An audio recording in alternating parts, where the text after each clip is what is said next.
The nightmare scenario for Vladimir Putin was the war reaching the streets of Moscow. On October 31st, 2025, this nightmare became a reality. The price of the Kremlin striking Ukrainian cities with more than 650 UAVs was paid directly in the heart of the capital. In other words, Ukraine carried out a revenge attack against Putin in Moscow. While the Russian Defense Ministry claimed to have intercepted 11 drones over the Moscow Oblast, reports from local residents and leaks on social media painted a picture of complete chaos and panic. Thousands of homes in the capital Moscow were plunged into darkness. It was claimed that nearly 1,500 homes were completely without electricity. Massive power outages affecting more than 100,000 people in Zhukovsky proved Moscow's vulnerability. Putin's implicit contract of stability and security with the Russian people was torn to shreds in the skies over the capital that night. However, this civilian panic was only one layer of Ukraine's asymmetric strategy. While Russian officials were dealing with the blackouts, the real strategic blow had landed on the main fuel artery of the Russian war machine, a critical pipeline just 50 kilometers from Moscow. The real impact of the October 31st attack cannot be measured only by blacked-out transformers or severed fuel lines. The real ripple effect was a psychological breakdown. It was the collapse of Putin's narrative of a special military operation and of the Russian home front. Russians were confronted with a Moscow version of the Belgorod syndrome. This was the clearest, most jarring application of Ukraine's tactic of bringing the war to ordinary Russians. The aim was not to target soldiers on the front lines, but directly to target the Kremlin regime, which was living a comfortable life in Moscow, watching the war as a foreign policy issue on television. The strategy of creating internal pressure against Putin became a concrete reality that night in the Moscow Oblast. The clearest evidence of this strategic break occurred in the capital's air traffic. With the detection of Ukrainian drones, two of Moscow's three main international airports, Domodedovo and Zhukovsky, were forced to suspend all civilian flight operations by activating the cover. This proved that the war was no longer confined to a remote village in Ukraine, but was now a reality affecting the lives, travel plans, and business meetings of every individual in the capital, paralyzing daily life. The illusion of a safe capital was shattered that night under the rotors of the drones circling overhead. Citizens' social media posts stating, "We are stranded at the airport, the covert plan is in effect," served as official confirmation of the panic. However, it was the Russian authorities themselves who ultimately undermined the propaganda. The panic caused by loss of control and disinformation was laid bare by contradictions in official statements. Moscow Mayor Sergei Sobyanin claimed in his initial statement that 3 UAVs had been shot down in the capital region. But immediately afterwards, the Russian Defense Ministry issued a bulletin stating that only 1 UAV had been intercepted over the Moscow Oblast. This obvious contradiction showed two things. Either they didn't know what was going on, or worse, they knew but were lying to the public. In either case, the Kremlin's message that everything was under control evaporated from the mouths of its own officials. This was the Kremlin regime's worst fear, namely, that the Russian people would lose trust in the state. Local telegram channels instantly filled this propaganda void. Local statements and reports from Zhukovsky and surrounding areas, contrary to official statements, showed numerous explosions, flames rising from transformer stations, and neighborhoods plunged into darkness. Putin's implicit social contract with the Russian people, "Give me political obedience, and I will provide you with stability and security," was shattered that very night at the gates of the capital. That night, the sense of stability and security vanished for hundreds of thousands of people living in Moscow's suburbs. The power outage was not just a loss of comfort, but also a loss of the Kremlin's seemingly unshakable control. This showed that Ukraine had struck much more than a military target.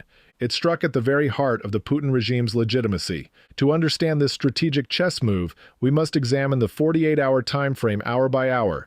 It all began with a premeditated and ruthless wave of attacks designed by the Kremlin to cripple Ukraine's civilian infrastructure.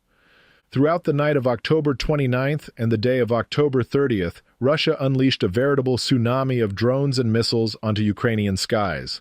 The figures announced by Ukrainian President Zelensky himself revealed the enormous scale of the operation. More than 650 Shahed-type kamikaze UAVs, and more than 50 cruise and ballistic missiles of various types. This was one of the most intense waves of coordinated attacks seen since the beginning of the war. Ukraine's air defense systems demonstrated extraordinary success, announcing that they had destroyed 623 of the 653 incoming UAVs and dozens of missiles in mid-air. However, in such an intense barrage, some leaks were inevitable, and these leaks inflicted deep wounds on civilian targets. In Zaporizhia, a student dormitory and surrounding apartment buildings were hit. Dozens of Ukrainian civilians were injured and killed.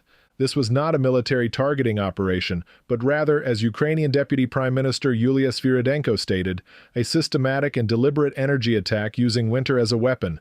The Kremlin's plan was simple: to demoralize Ukraine, incite the civilian population to revolt, and force Kiev to the negotiating table.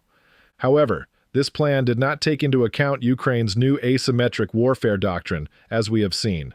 The retaliation from Kiev came not days or weeks later, but within hours. On the morning of October 31st, the Russian Defense Ministry issued an urgent bulletin claiming to have intercepted 98 Ukrainian UAVs in 10 different regions. In Zhukovsky, an industrial city with a population of over 100,000 just southeast of the capital, mass power outages occurred, which local authorities attempted to explain as an automatic equipment malfunction. Local telegram channels were flooded with reports of smoke rising from transformer stations and explosion sounds. This was a cold-blooded act demonstrating Ukraine's capacity to bring the war directly to the Russian capital. However, this was only the tip of the iceberg. Right alongside this tit-for-tat response to Moscow's infrastructure, a much more strategic, much deeper strike plan was unfolding. As the lights went out in Moscow, Ukrainian intelligence was targeting the lifeblood of the Russian army. The tension created by this retaliation was so high that due to the proximity of the attacks to the Polish border, the Polish army was forced to scramble both its own and allied NATO aircraft as a precautionary measure to secure the airspace on its eastern flank. The war touched the heart of Moscow while also raising NATO's alert level. This surgical operation that struck Moscow on October 31st was not an isolated retaliatory action. It was the latest link in Ukraine's asymmetric strategy, which changed the dynamics of the war, brought the war into Russia's interior, and gained increasing depth. To understand the roots of this strategy, we need to look at the last few months, especially the critical moments leading up to this attack. It was the result of months of preparation, intelligence gathering, and identifying weaknesses in the Russian system. The most obvious sign of this strategy came on September 27, 2025, in the guise of a diplomatic warning. That day, Ukrainian President Zelensky, referring to his talks with then U.S. President Donald Trump, delivered an extremely clear message to the international press. "It is wrong to deal with uncivilized people in a civilized manner," he said, adding, "If Russia threatens to cut off electricity in Ukraine's capital, the Kremlin should know that there will be a power outage in Russia's capital." At the time, many analysts interpreted this as rhetorical bluffing, a move to demand more air defense systems from the West. However, looking back, this was not a bluff, but the announcement of a new doctrine, namely not mutually assured destruction, but mutually assured pain. Zelensky's words clearly revealed Ukraine's intention to no longer remain solely on the defensive, but to bring the pain directly to the Russian home front, especially to Moscow, where the decision-makers are located. This intention began to manifest itself in operations deep inside Russia just weeks after Zelensky's words. On October 22, 2025, a series of powerful explosions occurred at the Plastmass munitions factory in the city of Kopaysk, located in the Chelyabinsk Oblast in the southern Urals, hundreds of kilometers from the Ukrainian. Although Russian officials tried to dismiss this as a technical malfunction, it was known that this facility produced artillery shells and missile components of critical importance to the Russian army. This was an alarming sign that Ukraine had achieved the capacity to infiltrate and strike even the most protected centers of Russia's industrial military complex. Just one day later, on October 23, 2025, Ukrainian military intelligence once again demonstrated its operational depth within Russia.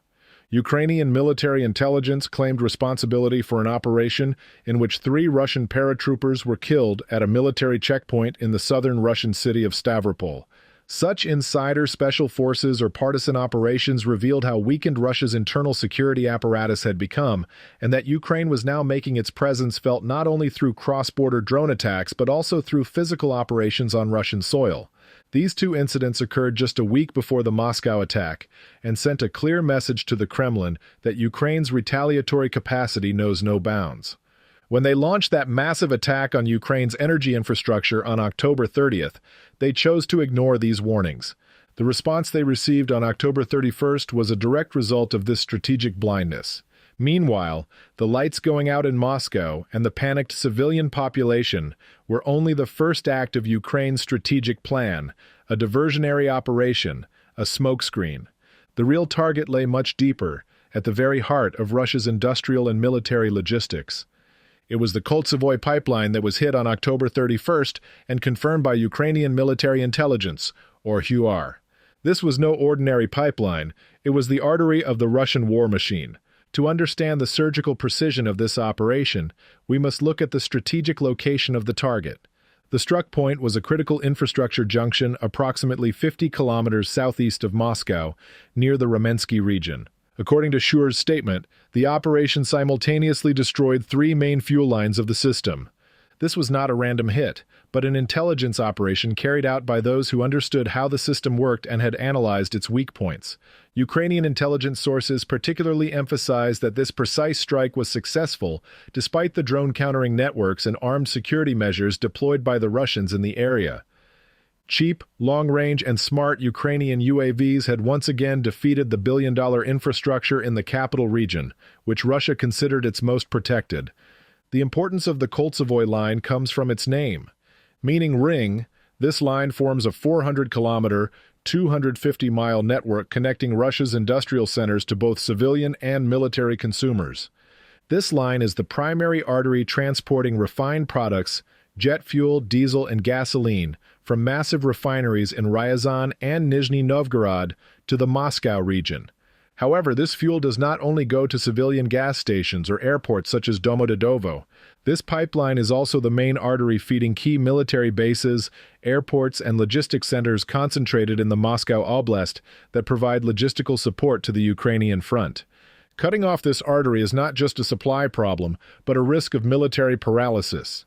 In its statement, HUAR explicitly stated that this pipeline is used to supply fuel to the Russian army, and that its destruction aims to weaken the enemy's war potential. This was the next step in Ukraine's long-term strategy targeting refining capacity.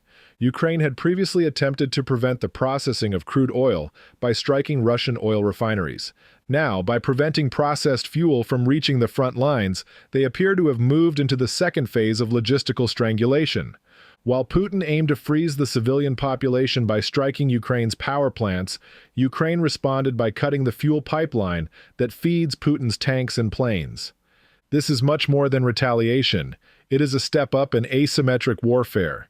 To see the bigger picture of the attack on the Koltsovoy pipeline, namely the strategic checkmate move, we must apply the domino effect method and let the numbers speak.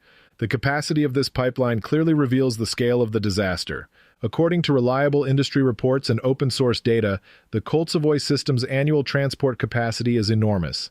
This facility has a capacity of approximately 3 million tons of jet fuel, 2.8 million tons of diesel, and 1.6 million tons of gasoline.